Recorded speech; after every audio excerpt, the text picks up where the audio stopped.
Buenos días a todas y a todos y bienvenidos a esta segunda jornada del curso de verano Perspectivas y desafíos de la Agenda 2030, Igualdad, Comunidades Sostenibles e Instituciones Sólidas para el Desarrollo y la Paz en los ODS. Vamos a dedicar esta jornada de manera completa al papel de las instituciones y la economía en la construcción de sociedades pacíficas y otros factores endógenos. Para empezar el día tenemos la participación de la profesora Blanca Rodríguez Chávez.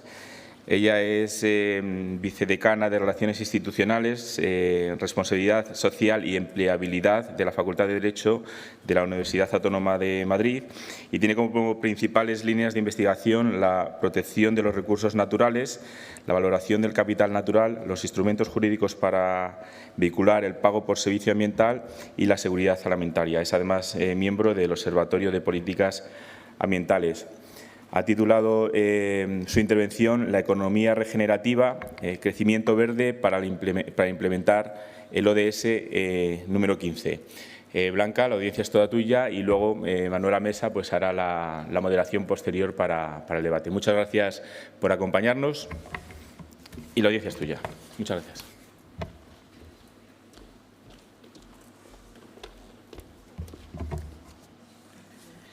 Buenos días.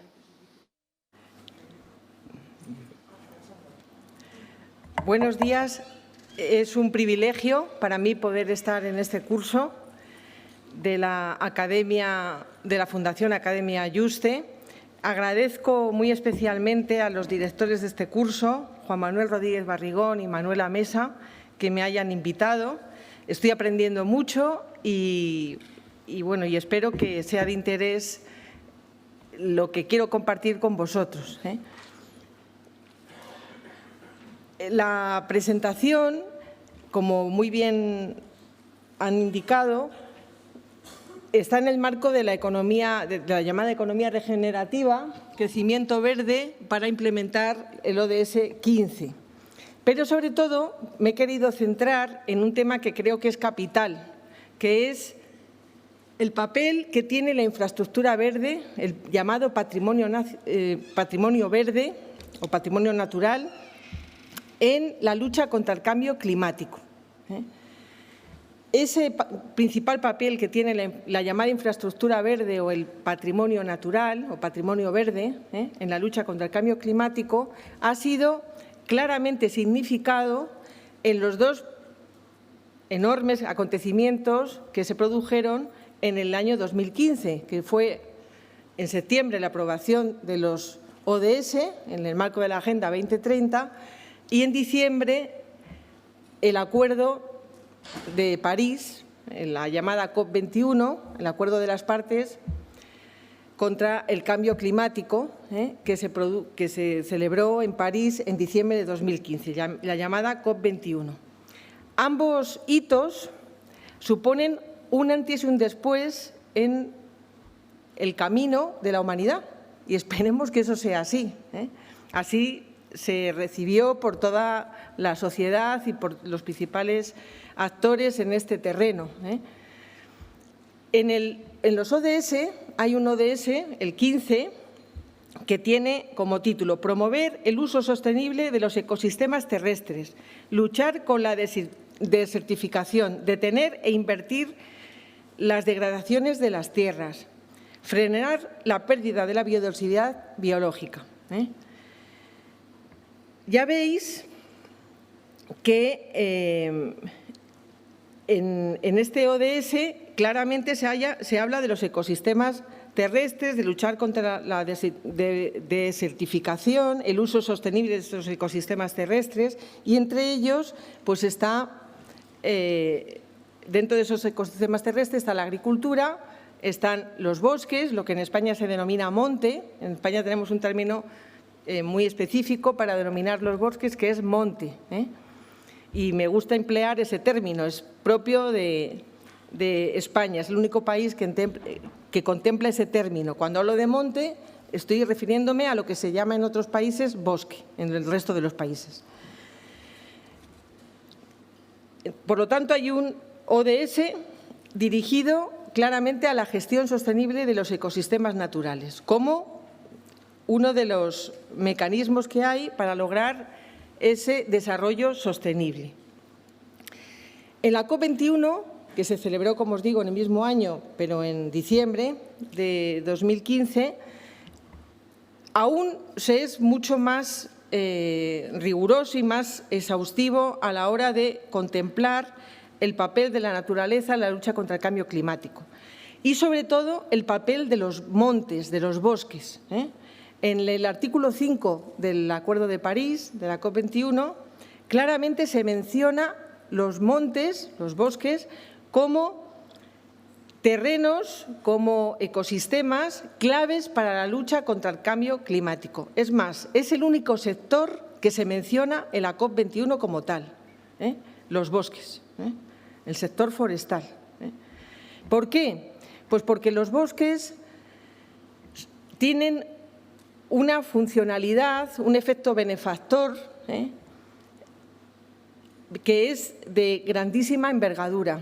Los bosques, los montes, tienen funciones que colaboran para la mejora del medio ambiente, o producen funciones que colaboran en la mejora del medio ambiente. Son, sobre todo, sumideros de carbono. Absorban el CO2 y lo convierten en oxígeno.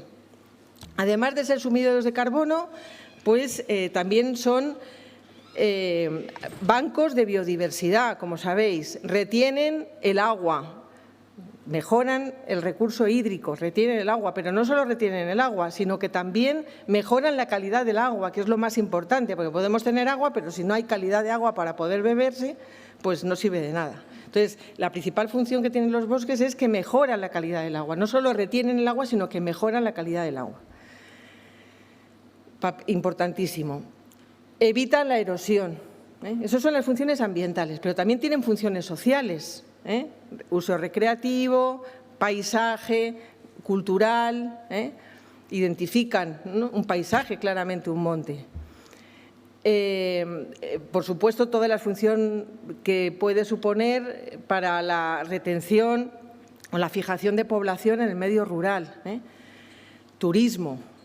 Todo eso son funciones sociales, pero también tienen funciones económicas. Los bosques, los montes, aportan muchos productos maderables y no maderables, productos forestales, que hoy en día, en el marco de la bioeconomía, que seguro que más de uno de vosotros lo habéis escuchado, pues es principal el papel de los montes en la bioeconomía, puesto que aportan muchos recursos que luego se pueden convertir en productos que sustituyan los productos derivados del petróleo. Y en eso estamos ahora mismo, ya luego abundaré en ello. Por lo tanto, ya acabamos de ver que los montes, que los bosques, tienen una triple función, lo que se llama multifuncionalidad. Una triple función: función ambiental, función económica y función social. Los tres pilares sobre los que se asienta el desarrollo sostenible. Desde Río 92 se dice que el desarrollo sostenible, para que exista un desarrollo sostenible, tiene que optimizarse al máximo esos tres valores: lo ambiental, lo social, lo económico. No es sostenible si no es económicamente sostenible, si no es socialmente sostenible y si no es ambientalmente sostenible. Para que sea sostenible se tienen que dar los tres factores. Es más, siempre se dice, y los ingenieros forestales siempre lo dicen, que un monte productivo, un monte que produce, que es económicamente rentable, no arde. La mejor manera de evitar un incendio forestal es que ese monte esté gestionado y que sea rentable. Si es rentable, se cuida, y si se cuida, no se incendia. O es mucho más probable que no se incendie. Hoy he puesto un ratito la tele mientras que me arreglaba y he visto pues, que el incendio, por ejemplo, de Tarragona, pues sigue, claro, se inició ayer por la tarde, ¿no? Sigue en marcha. Claro, con el cambio climático los incendios cada vez son más… últimamente se está viendo que cada vez son más esporádicos, pero cuando se incendia un monte las consecuencias son mucho mayores. Es muy fácil que un incendio se convierta en gran incendio forestal, GIE. gran incendio forestal, porque las condiciones, el aumento de la temperatura, el que no llueva, el que el monte esté también en muchos casos un poco deteriorado por este aumento de la temperatura, porque no esté gestionado, pues hace que es más probable que se pueda incendiar y que se convierta además en un gran incendio forestal. Existe la triple variable 30-30-30, que no sé si la habéis escuchado alguna vez. 30 de temperatura, 30 velocidad del viento, 30 de humedad. Bueno, pues cuando se da esa triple variable es muy difícil contener ese incendio. Es un gran incendio forestal. Y más cuando en muchos casos se produce lo que se llama la interfaz urbano-forestal. En muchos casos pues se da que hay casas dentro del monte o que hay una mezcla de casas y monte. Entonces, en esos casos, claro, hay que atender que no se quemen las casas y mientras que se atiende a que no se quemen las casas, se incendia el monte.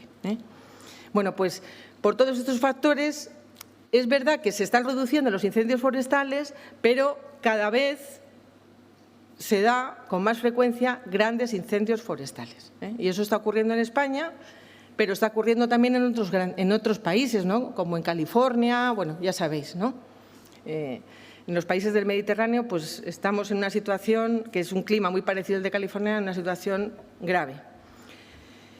Bien,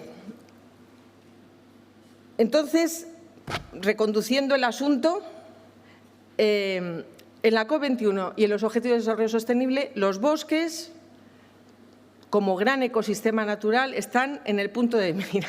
Hay muchas expectativas del papel que van a poder tener los montes, que van a poder tener o que tienen ya los montes, los bosques en la lucha contra el cambio climático. Así señalado en el ODS 15 y en el artículo 5 de la COP21, como único sector señalado en la propia COP21. En la lucha contra el cambio climático se ha establecido una doble estrategia de lucha. En la lucha contra el cambio climático, desde la COP21 se ha establecido claramente una doble estrategia de lucha, que es la mitigación y la adaptación. Vamos a intentar, el compromiso de la COP21 es poner en marcha todas las acciones, todas las medidas necesarias para evitar que la temperatura media del planeta suba por encima de 2 grados. Esta es la temperatura media. En algunos países ya ha subido más de 2 grados y en otros están por debajo. Y es más, se dice, y en la medida de lo posible vamos a ver si podemos incrementar esas medidas para que no supere el 1,5. 1,5 grados. Bien. Pues para lograr ese objetivo, la doble estrategia, como os digo, es de estrategia de mitigación y adaptación. ¿Mitigación qué es? Pues mitigación es, vamos a emitir, en la medida de lo posible, menos gases de efecto invernadero. Y los gases de efecto invernadero que emitamos, porque no haya más remedio, a pesar de los avances técnicos, se tiene mucha fe en la ciencia, en la tecnología, para reducir esos gases de efecto invernadero, porque lo que queremos es seguir viviendo igual, pero reducir. Eso, en principio, va a ser bastante complicado. Los ODS nos están pidiendo que vivamos de otra manera y la COP21 nos está pidiendo que vivamos de otra manera. Pero bueno, por ahora el empeño es vivir igual, ¿no? Con Rebequita en verano dentro de casa y en pantalón corto y camiseta de tirantas en invierno dentro de casa. Eso es lo que pretendemos, ¿no? Y no emitir gases de efecto invernadero. La tecnología, la ciencia, pues está trabajando para reducir al máximo esas emisiones, pero siempre va a haber emisiones.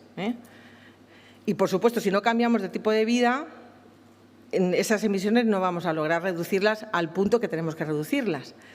Bueno, entonces, por ahí, mitigación primero, reducir emisiones. Y, segundo, las emisiones que no tengamos más remedio que emitir, que liberar, compensarlas. Y la compensación se puede realizar o se realiza a partir de los llamados sumideros de carbono. El gran sumidero de carbono que hoy por hoy existe, hasta que no acabemos con él, que estamos camino de ello también, son los océanos, los mares.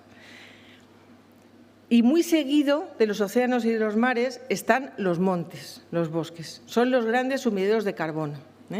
La naturaleza en general son grandes sumideros de carbono. La agricultura también, el suelo también. De hecho, se acaba de aprobar en finales de 2018, luego haré referencia a él, un reglamento que se llama el reglamento del sector UTCUS, que parece una marca de galletas, siempre lo digo, pero es sector suelo, agricultura, suelo y montes, que son los grandes sumideros de carbono. Los grandes sumideros de carbono que son gestionables, porque el océano es un gran sumidero de carbono, pero no es gestionable. En cambio, la agricultura, el suelo y los montes sí son gestionables. Y es más, se ha demostrado, y hay buenos proyectos LIFE y otros proyectos europeos, que han demostrado que una gestión forestal sostenible dirigida a aumentar la capacidad de suministro del monte es efectiva. Es decir, si un monte se gestiona de determinada manera, puede almacenar más CO2. Por lo tanto, el potencial de los montes es enorme. Y como os digo, es el gran sumidero de carbono después de los océanos, con la peculiaridad de que son sumideros de carbono gestionables por el hombre, cuando el océano no lo es. De ahí la gran relevancia del monte. Pero es que además el monte es muy importante para proporcionar energía renovable, para proporcionar recursos que favorezcan producir productos, alimentos, textiles. Hace 2 o 3 días me compré un pantalón que era de fibra de madera. Y además bien barato, y en una tienda que no era especializada, era Esfera o una de estas, y ponía, y vamos, aparentemente el tejido exactamente igual, y era fibra de celulosa, de madera. Bien, entonces el monte es un gran proveedor de esos recursos que permite, recursos y energía, que permite sustituir los recursos derivados del petróleo. Ahí tiene un papel principal la resina, luego abundaré en ello. La resina. La resina, que es un producto forestal no maderable, pero también, por supuesto, la madera, que es el producto principal que se nos ocurre de un monte, que son los llamados productos maderables, que también están teniendo una relevancia últimamente importantísima, sobre todo en la construcción. Luego abundaré en ello. Entonces, con estos apuntes que os estoy dando, pues se está viendo el papel, o sea, los montes son los grandes llamados a proveernos de funciones para poder luchar de una manera eficaz contra el cambio climático. Claro, hemos visto que esta lucha, este papel del monte en la mitigación, pero el papel del monte también es muy importante en la adaptación, en la resiliencia al cambio climático. En esa adaptación también tenemos que tener muy en cuenta cómo se adaptan los montes al cambio climático, porque ya hay estudios que vienen dando cuenta de la mortandad del monte, aumentan también las plagas. El monte, al no poder beber, pues en muchos casos, en muchos lugares, pues se está muriendo, por ejemplo, en Murcia. Hay gran mortandad del monte. Entonces, hay que aplicar técnicas silvícolas, planes de gestión, para evitar que el monte se muera en esas condiciones. Pero además, eso es desde el punto de vista de la adaptación del monte, de resiliencia al cambio climático, pero el monte también nos ayuda a adaptarnos al cambio climático, pues por este papel que tiene en la bioeconomía y en la fijación, la posible fijación de población. Si se pusieran a trabajar los montes, como dicen los ingenieros forestales, pues muchos ámbitos de la población rural española pues podría quedarse en su pueblo y no tendría que emigrar a la ciudad. Las ciudades, que además la tendencia es que cada vez sean más monstruosas, y es el peor escenario para luchar contra el cambio climático, porque el peor núcleo para luchar, para establecer medidas de lucha contra el cambio climático es una gran ciudad. Bueno, con esto que os acabo de contar, pues yo creo que os he convencido, os quería captar sobre todo la atención para que veáis la virtualidad que tiene esta infraestructura verde, ¿no? Este llamado patrimonio natural en la lucha contra el cambio climático. Lo importante que es tenerlo en cuenta. Y tenerlo en cuenta y empezar a aplicar en serio medidas para que esa potencialidad, esa multifuncionalidad, esa plurifuncionalidad que ofrece estos ecosistemas naturales, forestales, agricultura, la naturaleza en general, pues tenga ese rendimiento.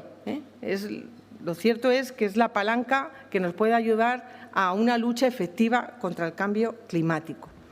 Y en ese aspecto no puedo dejar de obviar que España, dentro de Europa, es un país privilegiado, es una potencia en la lucha contra el cambio climático. Lo que pasa es que aún no nos lo hemos creído, ni siquiera reparamos en ello. España es el país que tiene más espacios naturales protegidos en todo el ámbito de la Unión Europea. Es el tercer país en bosques en la Unión Europea. Tenemos muchísimo bosque, aunque parezca mentira. Es el tercer país con más bosques, con más terreno forestal en la Unión Europea. Y es más, a pesar de los incendios forestales, el bosque sigue creciendo cada año, porque por la política agraria común y por otras razones, pero sobre todo a raíz de la reforma de la política agraria común, muchos terrenos dejaron de cultivarse y esos terrenos han sido reforestados naturalmente. La política agraria común aplicó medidas para reforestación y sustitución de los cultivos y de esa manera mantenían población en el ámbito rural. Y eso ha dado lugar a grandes extensiones de bosque. Además, se pueden reconocer fácilmente, están todos alienados. Si vamos por la carretera, pues vemos que están los árboles todos en fila, uno detrás de otro. Son productos de reforestación en aplicación de la política agraria común. Pero, además de eso, es que se está regenerando solo. Incluso los propios ingenieros forestales pues se han llevado una sorpresa, porque no pensaban que se regenerara de esa manera. Claro, eso está dando lugar a grandes extensiones de bosque sin gestionar, bosque joven, muy cercano a las casas, a las poblaciones, y eso, claro, sin gestionar bosque joven cercano a las poblaciones, pues es mucho más fácil que se pueda producir un incendio forestal. Esa interfaz forestal urbana pues viene propiciada también por esa regeneración del bosque natural, sin la intervención de la mano del hombre.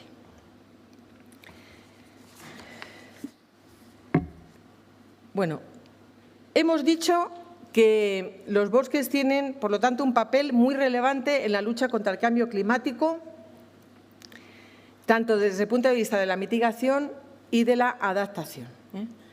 A raíz de la COP21, los países, todos los países, bueno, prácticamente 192 países firmaron esa COP21, entre otros España, entre otros la Unión Europea, y todos los países presentaron lo que se llaman las contribuciones nacionales. Y en esas contribuciones nacionales están contenidas en todas medidas para favorecer los bosques, para activar los bosques, y España entre ellas. Esas medidas para favorecer los bosques en muchos casos van dirigidas también a propiciar el papel de los bosques como sumideros de carbono. Es lo que se llama silvicultura de carbono. Silvicultura de carbono. Y es que los compromisos de la Unión Europea a raíz de la COP21 pues son muy importantes en la reducción de gases de efecto invernadero. En el año 2030, se espera reducir, el objetivo es reducir un 40% de emisiones. En el año 2040 la reducción será de un 60%. Y en el año 2050 no se emite ningún gas de efecto invernadero que no se pueda compensar. Es decir, se tiene previsto que la neutralidad ambiental exista, es decir, que la contaminación sea cero. Los gases que se emitan se compensan. Entonces, el papel de los montes, de los bosques, es principal. no solo de montes, bosques, por supuesto, también agricultura, también suelo, pero sobre todo bosque. Hace nada, en diciembre de 2018 se ha celebrado ya la COP24, que se celebró en Polonia, y ahí se volvió a remarcar pues, el papel importante de los montes, de los bosques. En esta COP21 pues ya se aprobaron los procedimientos para poner en armonía esos planes, esas contribuciones nacionales para luchar contra el cambio climático. No voy a adentrarme mucho más en la COP21, que fue pues, un gran éxito de la diplomacia francesa, ¿no?, que logró poner de acuerdo Estados Unidos con China, con India, y a diferencia del protocolo de Kioto, al que sustituye la COP21 en el 2020, pues firmaron ese compromiso. Bien, bueno, pues hecha esta presentación, todo es para demorar pasar la diapositiva, porque es que soy muy mala en coordinación, entonces hablar y pasar la diapositiva sin verla aquí delante me estaba dando un poco de apuro, pero ya que la tengo, pues vamos a pasarla, ¿no? Bueno, aquí este material lo tenéis disponible. Mirad, el Acuerdo de París, en la parte programática, señala: el cambio climático representa una amenaza apremiante y con efectos potencialmente irreversibles para las sociedades humanas y el planeta. Por lo tanto, exige la cooperación más amplia posible a todos los países y su participación en una respuesta internacional efectiva y apropiada. Y esa respuesta pues, se ha producido a partir de esas contribuciones nacionales, que es cada país lo que ha dicho es qué puede hacer para lograr que no aumente la temperatura en un 2%. Y ahora, en la COP24, estamos en el momento en que se ha retrasado un poco, bastante, se pensaba que se iba a aprobar antes, se han aprobado ya los procedimientos para poner en común esas contribuciones nacionales, y ver si hay que aumentar o no, si es suficiente o no, que ya os digo desde ahora que no es suficiente. Pero bueno, estamos empezando a hacer algo.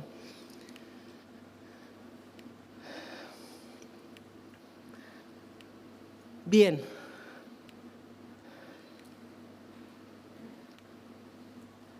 Vamos a pasar a ver cómo estos compromisos, a partir de qué políticas europeas, estos compromisos que Europa y los países miembros han realizado para la lucha contra el cambio climático, cómo se traduce en las políticas europeas.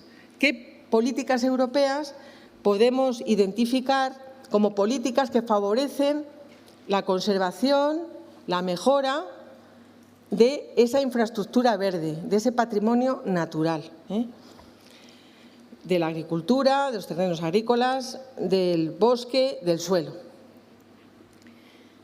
Podemos identificar tres grandes políticas. La principal, la que más financiación tiene, que es de hecho los grandes recursos de la Unión Europea se van a esta política, que es la política agraria común. Política agraria común que cada vez es más verde. De hecho, en el periodo que ya está concluyendo, 2014-2020, en este periodo ya se está trabajando en la política agraria para el periodo 2021-2027, la llamada PAC post-2020, se estará trabajando ya en ello, pero en la política agraria común que está terminando,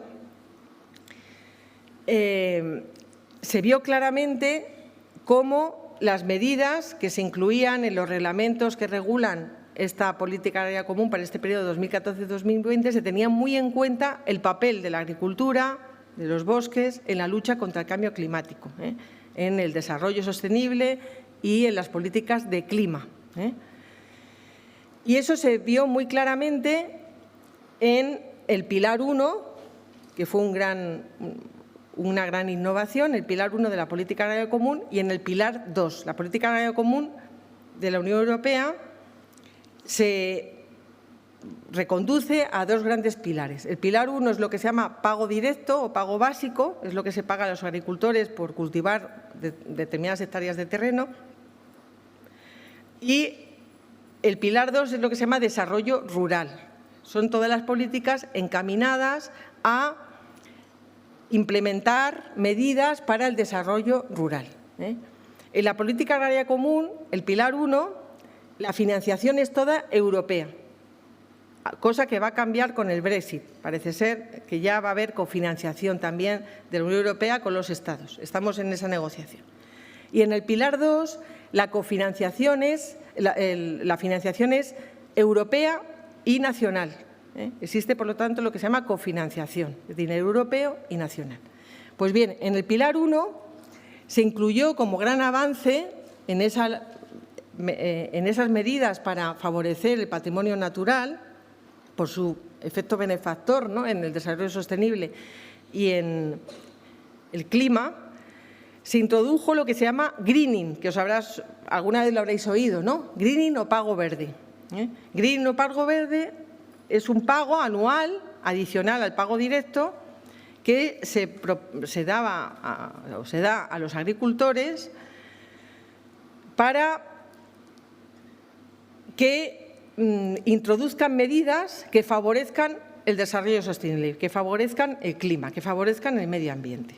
Ya la propia política agraria común en el pilar 1 y en el pilar 2 se introducen lo que se llama ecocondicionalidad, es decir, se introducen medidas obligatorias para poder recibir ese pago directo de mejora de buenas prácticas para el medio ambiente. Pero estas medidas de greening son medidas adicionales. Si el agricultor realiza determinadas prácticas que van más allá de lo exigible para recibir el pago directo, se le paga esta cuota anual, llamado pago verde o greening. Por ejemplo, pues se introducía como medida, muchas de ellas son medidas que se venían realizando en la agricultura tradicional para mejorar las tierras, porque un buen agricultor lo que espera es dejar a sus nietos, a sus hijos, una tierra mejor que la que recibió. Eso es lo que hace un buen agricultor. Bueno, pues muchas de esas prácticas es lo que se incluían dentro del greening, pues la rotación de cultivos, por ejemplo, también el cultivo de leguminosas, porque son grandes sumideros de carbono, las leguminosas, los garbanzos, las judías, etcétera. Bueno, una serie de medidas. Eso en el pilar 1. Dentro de estas medidas estaba la posibilidad también de financiar terrenos forestales, los montes, los bosques. Lo que ocurre es que en España eso quedaba a disposición de los países y en España se excluyeron los montes, los bosques de esas medidas. Se excluyeron los montes, los bosques del greening. El Ministerio la razón que dio es que no estaban ordenados, que la gran mayoría de los montes no estaban ordenados, es decir, que no tienen plan de gestión, que ahora ese es uno de los grandes problemas que tenemos en España. Y si no tienen plan de gestión, si no están ordenados, no pueden acogerse a estas medidas. Y entonces, en vez de realizar actuaciones serias, efectivas, para que los montes se ordenen, pues lo que hacen es excluirlos de esa medida. En cambio, en otros países, como por ejemplo Finlandia, todos los montes recibieron pago por greening, todos los bosques. ¿Por qué? Pues porque las autoridades finlandesas, un tiempo antes de la entrada en vigor de la PAC, envió a todos los propietarios de montes un plan de gestión, diciéndole, si usted no está de acuerdo, díganoslo. Si no, en un plazo de 15 días, si no está de acuerdo, este plan de gestión está aprobado. De tal manera que todos los montes recibieron, todos los bosques de Finlandia, por ejemplo, recibieron esa compensación. En cambio, en España quedaron excluidos. En España no nos hemos tomado en serio la gran potencia forestal que somos. Ese es el gran problema de España, uno de los grandes problemas. Y la despoblación rural, en muchos casos, podría mitigarse si se pusieran a trabajar los montes. Cuando digo trabajar los montes no significa explotar los montes, sino gestionarlos de una manera sostenible, gestión forestal sostenible. Y no se ha tomado en serio, se han adoptado medidas. Ha habido un plan de activación forestal en 2014. Sí, hay planes, pero ¿sabéis el problema? No hay dinero. Hay planes, pero no hay dinero. Se aprueban planes sin dinero. Sin dinero en el ámbito nacional ni sin dinero en el ámbito territorial. Entonces, ¿de qué sirve aprobar un plan si no hay dinero? En el caso de los incendios, pues en el caso de los incendios también hay dinero. Pero si vemos los presupuestos nacionales y los presupuestos autonómicos, el dinero para los incendios forestales va para la extinción y restauración, no para la prevención.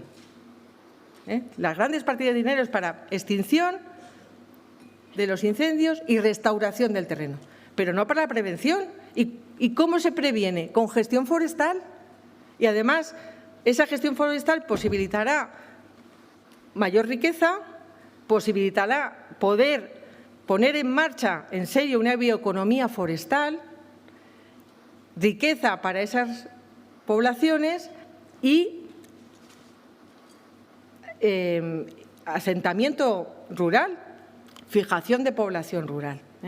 Entonces, es cierto que tenemos el país, es un país descentralizado, esto que os estoy contando sobre todo es competencia de las comunidades autónomas, el Estado también podría tener competencia porque tiene competencia en legislación básica, pero no quiere explotar esa competencia en legislación básica, entonces queda en manos de las comunidades autónomas. La ley básica de montes, pues quizás podía haber afinado un poquito más a la hora de regular esta materia y en cambio, pues muchos aspectos pues ha quedado en manos de la regulación de desarrollo autonómica. Y luego los planes nacionales, pues es verdad que algunos ha puesto en marcha, como este plan de activación forestal de 2014, pero sin dinero. Entonces, es un poquito, se podría decir que es un canto al sol, si no hay financiación detrás. Entonces, ¿de dónde viene la principal financiación? Pues la principal financiación viene de la política agraria común, del pilar 1 que os estaba comentando, del greening, quedan los montes fuera, y del pilar 2, pues el pilar 2 sí que hay muchas medidas forestales, ha habido muchas medidas forestales en los reglamentos que desarrollan la política de desarrollo rural del pilar 2, y esas medidas, que se apliquen o no, queda en manos de los Estados, a través de los planes de desarrollo rural, que a raíz de la Política Agraria Común 2014-2020 se permitió que existiera un plan de desarrollo rural nacional y luego planes de desarrollo rural regional o autonómico, en el caso de España, si así se deseaba. Y en España se optó por esa modalidad, plan de desarrollo rural nacional y autonómico. Si recorremos los planes de desarrollo rural, no se han explotado en la medida de lo posible las medidas que recogía de impulso para el sector agrícola, para el sector forestal, que recogía el reglamento de los reglamentos que desarrollan este ámbito de desarrollo rural del pilar 2. Hay muchas más medidas que se podían haber recogido, entre otras, apoyo financiero a la aprobación de planes de gestión para los montes, o apoyo técnico para los dueños de los montes para que puedan aprobar un plan de gestión y poder gestionar ese monte. O la asociación de propietarios de montes, que es una gran medida, se ha demostrado en Soria, me han comentado Manuela Mesa que aquí hay una persona de Soria, una alumna, ¿no? Pues en Soria los montes de socios, pues que es una forma de propiedad comunal, pues la verdad es que están teniendo bastante éxito en su gestión. Bueno, el asociacionismo en el ámbito forestal está demostrado que puede ser muy favorecedor por las cargas que tiene gestionar un monte, si se gestiona de una manera conjunta. Bueno, pues medidas de ese tipo, certificación forestal, no se han explotado como se tenían que explotar. Si vemos los planes de desarrollo rural, pues muchos han copiado unos de otros, que es lo que suele pasar en España. Con las normas se copian las normas y se copian los planes y no se adaptan al terreno. Hay mucho camino por recorrer, se puede hacer muchísimo más. En esta política agraria común que nos viene, la política agraria común post-2020, pues lo cierto es que está en duda si va a haber planes de desarrollo rural regional. Puede ser que volvamos al plan de desarrollo rural solo nacional. porque las evaluaciones de estos planes de desarrollo rural regional pues no ha sido favorable. Entonces, la Unión Europea se está planteando volver a un plan de desarrollo rural nacional.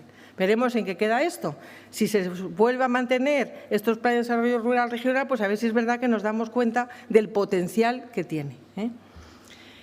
Es más, fijaros, en estos planes de desarrollo rural regional autonómico se incluía para favorecer los ecosistemas naturales, también la agricultura, para favorecer los montes, se incluía incluso la posibilidad del llamado pago por servicio ambiental, que no sé si alguno de vosotros habéis oído lo que es un sistema de pago por servicio ambiental. Pago por servicio ambiental es un sistema que permite pagar a un propietario de monte o a un agricultor por los servicios ambientales que su terreno proporciona. Servicios ambientales que son servicios que ese ecosistema proporciona a la sociedad, que si no existieran se tendría que pagar por ellos y muchísimo dinero, como por ejemplo suministro de carbono, regulador del recurso hídrico, biodiversidad, pero que no están dentro del mercado y que no se pagan, y que es un producto de ese terreno. Entonces, el pago por servicio ambiental es justo un sistema para pagar ese pago, para pagar esas llamadas externalidades ambientales o servicios ambientales. Bueno, pues el Reglamento Europeo posibilitaba poder incluir en los planes de desarrollo rural incluso esos sistemas de pago por servicio ambiental, que en España además están acuñados. Existe una figura muy buena que no se quiere poner en marcha, salvo en Cataluña, no se quiere poner en marcha, en serio, que es el contrato territorial. Y que en muchos foros, sobre todo en los congresos, pues los agricultores, los silvicultores van con la antena a ver si alguien habla de contrato territorial, porque es como un mito ya casi, ¿no? El contrato territorial, porque ven que muchas de sus penalidades pues podrían quedar solucionadas o compensadas de alguna manera con ese pago por servicio ambiental. Y no se quiere poner en marcha. Bueno, pues ese contrato territorial está regulado en la Ley de Desarrollo Rural Sostenible desde el año 2007 y no se ha querido poner en marcha. Otro sistema de pago por servicio ambiental que seguro que sí habéis oído es la llamada custodia del territorio. Custodia del territorio que tiene menos virtualidad, no es un pago en dinero o en especie, sino simplemente es un apoyo, un asesoramiento a una persona, a un titular de una explotación agraria o un silvicultor que quiera hacer las cosas bien y se le certifica por la entidad de custodia. Pero es algo distinto. La figura verdaderamente importante puede ser el contrato territorial, que está contemplado y no se ha llegado a integrar en los planes de desarrollo rural. Bien, a ver si damos un paso adelante y todas estas medidas, porque muchas veces se dice hay que reformar la legislación, hay que implementar nuevas medidas, hay que recoger nuevos planes. Si está todo ya hecho, lo que hay que hacer es empezar a aplicarlo, pero no hay que crear nada, solo es creérselo. Hay, yo creo, bastante cortoplacismo. Los políticos miran 4 años. Las medidas de las que estamos hablando, el fruto es a muy largo plazo, a 20 años, 30 años. El político de turno no va a verlo eso, no lo va a ver, ni nadie se lo va a agradecer. Entonces, y como tiene mucho coste ponerlo en marcha, porque nunca se ha puesto en marcha, es un camino por recorrer, hay que luchar contra muchos intereses, pues no lo hacen. Pero nos tenemos que creer de una vez por todas, porque España es una potencia. Somos un país privilegiado en esa lucha contra el cambio climático. Entonces, tenemos que poner en marcha las medidas que tampoco no son tampoco medidas drásticas, simplemente es empezar a hacer lo que no se está haciendo. Por ejemplo, aprobar planes de gestión para la mayoría de los montes. Mirad, el terreno español, el 60% es monte. Solo hay gestionado un 5%. Eso es lo que hay. Como media. Hay comunidades autónomas que tienen más planes de gestión, por ejemplo, Cataluña o el País Vasco. Pero como media, un 5%. Vamos a aprobar planes ya de una vez. Además, tenemos ahora drones. Los drones porque un plan de gestión forestal lo más dificultoso es inventariar, pero los drones desde arriba no es lo ideal es desde abajo para poder inventariar también el suelo, pero desde arriba se puede hacer grandes inventarios, que España también está muy rezagada en tener inventarios actualizados, grandes inventarios, y a partir de esos inventarios hacer planes de ordenación modelo, que eso está previsto en la Ley de Montes, y el propietario se adhiere a esos planes, a esos modelos de plan. Tampoco tiene que hacer un plan, es lo que se llama simplificación en la planificación. Existen planes simplificados aprobados por la propia Administración a partir de esos inventarios. Entonces, son planes modelos al que el propietario se adhiere. O sea, es simplemente inventariar los montes. En otros países, como en Suecia, saben perfectamente a qué árbol se le ha caído un rayo.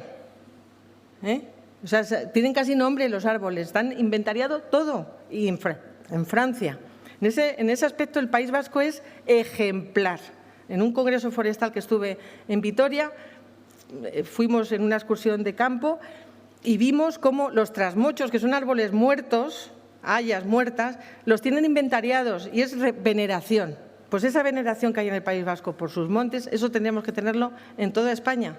Inventariado, poner en marcha esos inventarios, aprobar esos planes modelo a los que los propietarios se pueden adherir y poder, de esa manera, afrontar mejor la política agraria que viene ahora, que es la máxima financiación. Bien, Reglamento UTUS, sobre todo regula el monte como suminero de carbono. Y la bioeconomía pues está muy ligada a lo que hemos visto. Si el monte está gestionado, podremos explotar los productos forestales, maderables y no maderables del monte y contribuir a la bioeconomía. Creo que la intervención ha llegado hasta aquí porque ya cumple el tiempo, pero por supuesto quedo a vuestra disposición. El tema da mucho de sí. Yo sobre todo quería crearos la inquietud y trasladaros la importancia que tienen estos ecosistemas forestales en la lucha contra el cambio climático. Y quedo a vuestra disposición para lo que queráis preguntarme. Por supuesto, podéis consultar la presentación, que es bastante larga, y os puede servir para profundizar en el tema, para un primer apunte. Muchas gracias. Gracias.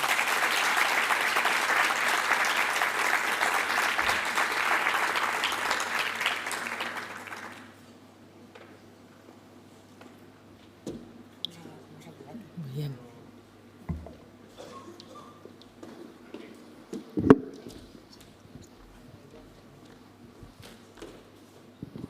¿Te vienes aquí, no, Blanca? Sí, ¿no? Bueno, pues muchísimas gracias, Blanca, por esta presentación tan estimulante. Y no me puedo resistir pedirte que nos cuentes lo de la resina, porque vamos, en un seminario en el que participó Blanca y nos habló de todo el potencial que tienen los bosques, nos habló de la resina, tenemos la mejor resina del mundo. Y creo que esto tienes que compartirlo en este curso porque es muy interesante. Sí, la resina es el petróleo actual y el petróleo del mundo que viene. En España, además, bueno, los dos grandes productores de resina europeo, pero el potencial es enorme, estamos en muy baja producción para lo que se puede producir, es España y Portugal, como sabéis. En el mundo, el principal productor de resina son China y Brasil. Pero la resina española es lo que se llama resina ibérica, es la resina de mayor pureza, no solo por el clima que tenemos, sino por el tratamiento de la resina, cómo se recoge la resina, cómo se produce la resina. Además, la resina es compatible con la vida del árbol. Los cortes se hacen, el árbol sigue viviendo y es compatible con el uso maderero de esos árboles. O sea, no se perjudica la madera.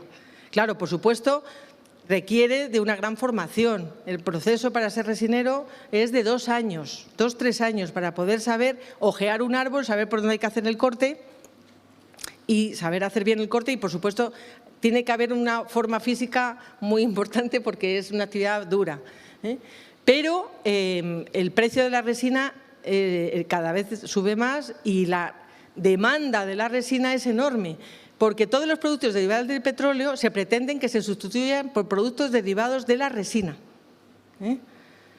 Los plásticos se pretenden hacer a partir de la resina. No se pretenden, ya se están haciendo. Hay muchos instrumentos en el ámbito, por ejemplo, de la medicina que se están haciendo ya a partir de resina, desde jeringas a muchos otros instrumentos. Como sabéis, la resina se utiliza en el ámbito farmacéutico también como para mezclar sustancias, como excipiente, pero también en el ámbito cosmético, bueno, en la construcción, etcétera. Entonces, problema de la resina. Pues el problema de la resina es que solo se trabaja 6-8 meses al año, según el lugar de España.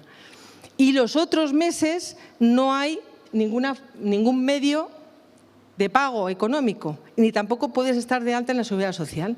Entonces, en este sector, el contrato territorial del que os he hablado podría ser clave. A través del contrato territorial, los resineros realizan una labor de servicio ambiental enorme. Previenen plagas, porque están en el monte y ven, en cuanto hay un indicio de plaga, se puede atajar esa plaga. Previenen incendios forestales, porque el monte está cuidado, y otras muchas actividades que pueden hacer para beneficiar el medio ambiente. Entonces, a partir del contrato territorial, podría pagarse esos meses que no trabajan y de esa manera mantener a esa persona en el campo, que además quieren estar en el campo, pero no pueden. Pues si tienen una familia, no pueden. Hasta ahora la resina pues, se utiliza como actividad complementaria a la agricultura, pero no se puede vivir solo de resina, cuando hay potencial para ello. En España se están instalando muchas fábricas para transformación de la resina. Entonces, y eso es otra cosa que también se puede realizar, pues una estrategia para transformar en España. Entonces el producto sube, la cadena de valor es mayor que la materia prima si se transforma, ¿no? Entonces hay muchas empresas portuguesas que están viniendo a España a instalarse en Extremadura y en Castilla y León. La provincia fundamental en esto es Segovia, pero en Extremadura también, en Galicia se está intentando también, están llevando a personas para formar en Galicia y poder activar este sector de la resina. Bueno, pues ese es un producto no maderable importantísimo, pero está también el corcho. La madera como producto maderable forestal, pues está teniendo un auge tremendo porque en la construcción se quiere sustituir el hormigón y el acero por madera. Entonces, en el Colegio de Arquitectos de Madrid, por ejemplo, y en el Instituto de Industria, pues hay muchas conferencias últimamente de arquitectos y de técnicos porque se están tomando en serio la madera como material de construcción. La resistencia de la madera tratada como material de construcción es tan resistente como el hormigón o como el acero y además no se quema. No es como Notre Dame, que después de Notre Dame cuando se habla de la madera en construcción dice, por favor, pero bueno. No, pero es una madera tratada para estos efectos. Y en Canadá hay ya edificios de 30 pisos de madera. O sea, se pretende sustituir. Y entonces, fijaros, ¿por qué se pretende sustituir la madera en la construcción? ¿Por hormigón o por acero? Porque la madera es sumidero de carbono. Es una manera de almacenar carbono. Nosotros cuando compramos un mueble de madera nos estamos llevando un sumidero de carbono. Y hasta que... Porque el carbono se almacena en la madera. Aunque el árbol se tale, el carbono sigue ahí. Y hasta que no se quema esa madera, pues es el sumidero. No se libera al espacio. Y entonces, de esa manera, eso entra dentro, el sustituir en la construcción otros productos, otros materiales por madera, entra dentro de la lucha contra el cambio climático, porque es almacenamiento de CO2 y además bioeconomía, sustitución de materiales contaminantes por madera. Son dos maneras de luchar contra la contaminación, contra el cambio climático y contra la contaminación. Bueno, pues damos paso a vuestras preguntas, inquietudes, comentarios que tengáis. A ver, pues tenemos dos palabras aquí, tenemos otra palabra allí. Pues si os parece, hacemos una primera ronda y luego continuamos. Adelante.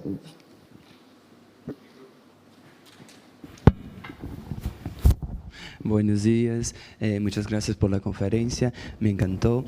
Soy Ederson, estudiante de doctorado de la Universidad de Salamanca y abogado brasileño. Mi primer comentario es sobre el caso que usted había dicho de los bosques que de Noruega, ¿no? El país Suecia.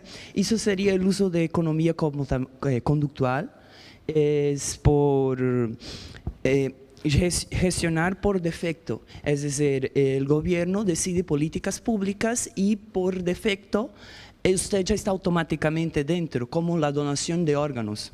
Eso empezó con la teoría de Taylor sobre el Premio Nobel de Economía Conductual. Y una pregunta es, pensando globalmente, las políticas de la Unión Europea sobre la implementación de los ODS, ¿cómo pensar el desarrollo sostenible en Europa, partiendo del supuesto que la Unión Europea, directa o indirectamente, no poluye aquí, pero poluye afuera? Es decir, el extractivismo, como por ejemplo la palma, el aceite de palma y otras cosas, que decir, aquí no estamos poluyendo, pero afuera estamos matando y poluindo. Entonces, por ejemplo, en Francia tuvo mucho la lucha contra quitar el aceite de palma, que aquí en España todavía no hay, porque si mira los productos, está. Entonces, ¿cómo trabajar esto? Porque son los consumidores que al final están quitando el planeta. Es decir, ¿cómo gestionar esto? Muchísimas gracias. Le doy así en términos más tiempo. Adelante. Hola, mi nombre es Frank y trabajo como traductor en la Universidad de Huelva y hago el doctorado en la Universidad de Santiago, concretamente en el campo de las migraciones, y por ahí va mi pregunta, recogiendo el testigo de mi compañero. Se habla de la sostenibilidad en Europa, pero paradójicamente aumenta la explotación de recursos fuera. Por ejemplo, hablamos de la isla de Borneo. Bueno, y yo quería hablar de los refugiados climáticos, porque creo que es el gran ausente en las conferencias sobre cambio climático, y estamos hablando de que son ya el primer flujo migratorio por encima de la migración económica y incluso de los refugiados de guerra. Entonces, bueno, por ahí va un poco a ver cómo se podría quizás incluir en este tipo de conferencias o en conferencias más concretas, con congresos concretos sobre cambio climático, hablar de los refugiados climáticos, porque son el primer problema migratorio mundial a día de hoy ya. Y eso es todo. Muy bien. Por allá arriba había otra palabra, ¿no? Sí. ¿Dónde? Aquí.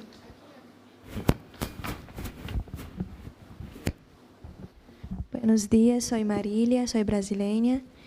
Tengo una curiosidad respecto de la cuestión de la despoblación rural, porque una de las cuestiones que usted ha comentado es que, además de los bosques y de los montes, la agricultura también es un factor importante, ¿no?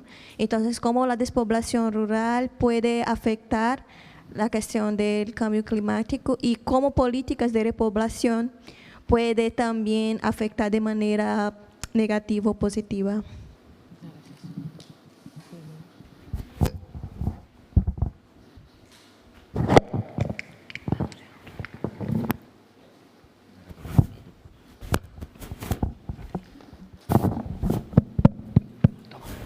Hola, me llamo Héctor. Bueno, gracias por la interesante ponencia.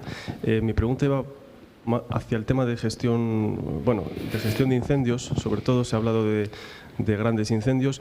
En muchos casos se comprueba que son provocados. Por ejemplo, en Cantabria, en Galicia, ¿no? Hay factor humano detrás, y luego tampoco se ven detenciones o juicios o condenas, que de otros temas sí que ocupa las portadas, pero en el tema de incendios no. Entonces yo quería preguntar si hay alguna medida concreta dentro de estos planes de gestión forestal contra los pirómanos. Bueno, pues si os parece, le pasamos a Blanca, que tiene 4 grandes preguntas, ¿no? La contaminación de la Unión Europea fuera, el tema de los refugiados climáticos, la despoblación rural y de qué manera podría servir para el cambio climático y la gestión de los incendios. Así que adelante, Blanca. Muy bien, muchas gracias por vuestras preguntas. Es cierto, la explotación de recursos fuera, pues sobre todo en América Latina, ¿no? Pero también en África, es la llamada maldición de los recursos, ¿eh? Lo peor que le puede pasar a una población es tener un gran recurso natural cerca. Y de hecho, últimamente es virulento lo que está pasando. En Perú, en Colombia, incluso están matando gente. Yo creo que lo que se está produciendo es un cambio de ciclo, hay una transición energética, entonces es apurar lo que queda. Es ya, sálvese quien pueda, vamos a agotar todo lo que podamos agotar porque en unos años no vamos a poder producir, no vamos a poder consumir eso. Entonces da la sensación que es como un cambio de ciclo y ya es salvaje, ¿eh? Es cierto, ese es un tema muy importante, cómo los países desarrollados pueden obligar a las empresas con sede social en esos países a respetar los derechos humanos, porque es respeto a los derechos humanos. Esto no, sobre todo es respeto a los derechos humanos. Respetar los derechos humanos en países que no son donde está su sede social, ¿eh? Hoy por hoy no hay mecanismos, es la responsabilidad social corporativa, pero que se queda corta, ¿eh? Tratados internacionales, no hay sanciones claras. Tendría que haber normas nacionales, y ha habido iniciativas, pero no han llegado a concretarse, normas nacionales, que obliguen a una empresa a cumplir el respeto a los derechos humanos en el país donde la empresa tiene su sede social y fuera. Exactamente igual, imponer las mismas sanciones que se impondrían en su estado de origen. Esa sería la solución, pero no se hace. Hay grandes intereses económicos que no, grandes lobbies, es que el mundo se mueve. Hace nada en el marco del Instituto de Derecho, del Instituto Demos Paz, de la Fundación Demos Paz, hemos puesto en marcha un curso sobre lobbies. Entonces, son grandes lobbies que impiden que están en Bruselas, gran parte de los edificios que hay alrededor de los grandes órganos europeos son edificios poblados por lobbies. Entonces, ese es el problema. Pero la solución, por los expertos en el tema, pasaría por ahí, ¿no? Exigir lo mismo.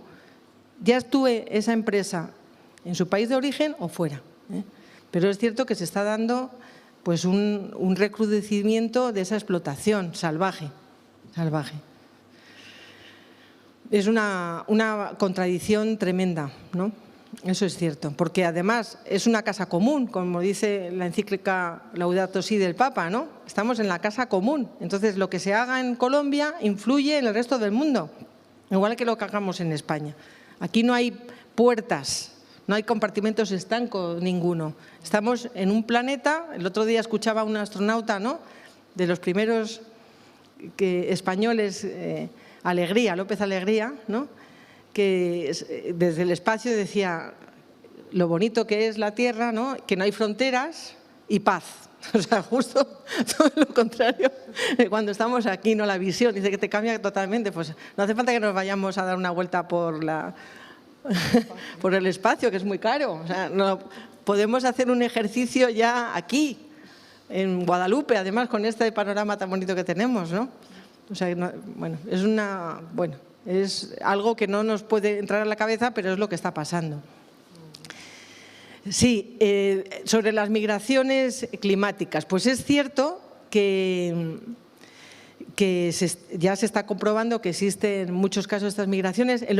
Hay documentos de Naciones Unidas en los que se tiene en cuenta esa posibilidad de que aumenten y ese problema que se va a producir problema de seguridad para las personas y de gestión, ¿no?, para los países receptores de esas personas. Y junto con esa migración, por el cambio climático, esa migración ambiental, pues también se habla de la seguridad alimentaria, también está comprometida la seguridad alimentaria. Fijaros, el término seguridad alimentaria es alucinante, pero en España y en Europa y en Estados Unidos, en el primer mundo, por decirlo de alguna manera, tiene un significado distinto al resto del mundo. O sea, estamos en un planeta en el que pasa eso. Seguridad alimentaria en España y Europa es alimento inocuo, que nosotros cuando tomamos algo no nos haga daño. Es más, en España es alimento inocuo y bueno para la salud, que no engordemos, que mejoremos la salud. Eso es en España, seguridad alimentaria. Y en los países del primer mundo, de alguna manera. En los demás países, seguridad alimentaria es acceso al alimento y al agua. O sea, el concepto de seguridad alimentaria es distinto según el lugar del mundo en el que nos encontremos. Y está en marcha los ODS. Fijaros si hay camino que recorrer. Bueno, pues el cambio climático compromete gravemente la seguridad alimentaria. Y la seguridad alimentaria está muy conexionada con los montes, con la agricultura, con lo que hemos estado diciendo. Y muy conexionada con las migraciones. Entonces, hay muchos factores que hay que poner en juego y que hay que armonizar. Ya no me acordaba, fíjate que no me acuerdo. De la despoblación rural. Ah, sí. Bueno, en el caso de la despoblación rural, pues hay mecanismos, claro, es un fenómeno que parece que es difícil que se logre revertir, pero al menos se puede minorar, se pueden establecer mecanismos, instrumentos que logren ralentizar esa despoblación, pero la tendencia es que la población se concentre en las grandes ciudades. Dicen que en el 2050 el 70% de la población mundial va a estar en las grandes ciudades. Esos son los pronósticos de Naciones Unidas. Y esa tendencia pues, es cada vez más acuciante. Y el cambio climático, pues si no se hacen las cosas bien, puede favorecer esa tendencia. Entonces, lo que pasa es que precisamente hay instrumentos para revertir o para al menos minorar esa tendencia. Lo que tenemos que hacer es tomárnoslo en serio y empezar a aplicarlos desde ya. Hay países como Costa Rica que tiene instrumentos como FONAFIFO, que es un fondo forestal, y muchos silvicultores viven de esos fondos forestales. A cambio de conservar esos montes, se mantienen en el campo y esos montes y se les paga un dinero. Su función es conservar el monte, el bosque. Había otra pregunta que era en el caso de los incendios forestales. Pues sí, lo cierto es que luego hablas con técnicos en Galicia y dicen que no del todo se puede demostrar que hay una intención por parte de los posibles pirómanos, ¿no?, de incendiar. Bueno, yo creo que eso se ha dado desde siempre. En la época de Felipe II se aprobó por Felipe II una real cédula que decía, fijaros el castigo, al que incendie el monte, ¿sabéis cuál es el castigo? Echarle al monte, al incendio. O sea, eso es lo que se hacía en la época de Felipe II. Al pirómano se le echaba al fuego. Ese era el castigo, fijaros, ¿eh? Ya desde esa época existía el pirómano. Claro, en los sitios en los que hay minifundios, pues hay más piques. Bueno, no se sabe bien cuál es es verdad que muchas veces también hay un estudio sociológico que queda por hacer. Por ejemplo, en muchos casos se declara un espacio protegido, hasta ese momento no ha habido incendios y a partir de ese momento hay incendios. O sea, lo que hay que evitar, y con eso termino, es alejar la naturaleza de la población. Lo que no puede ser es que las personas que han propiciado que exista ese monte, que exista ese paisaje, se le aleje de la naturaleza y se le diga a partir de ahora no puedes hacer uso de eso, porque es espacio protegido. En cuanto ocurre eso, muchas veces hay incendios forestales, porque se aleja la naturaleza de la población. Lo que hay que hacer es buscar fórmulas, lo que se llama desarrollo sostenible, gestión sostenible, fórmulas que posibiliten la conservación ambiental, pero también que se posibiliten el rendimiento económico. No, el monte no es un florero. El monte se puede gestionar de forma sostenible y es más, mejora el monte. Si el monte es rentable, mejora normalmente la calidad de ese monte. Bueno, muchas gracias, que ya estamos en el pasado el tiempo y ha sido un placer y he aprendido muchísimo en estas jornadas que estamos teniendo aquí. Pues nada, un aplauso muy fuerte para Blanca. Muchísimas gracias.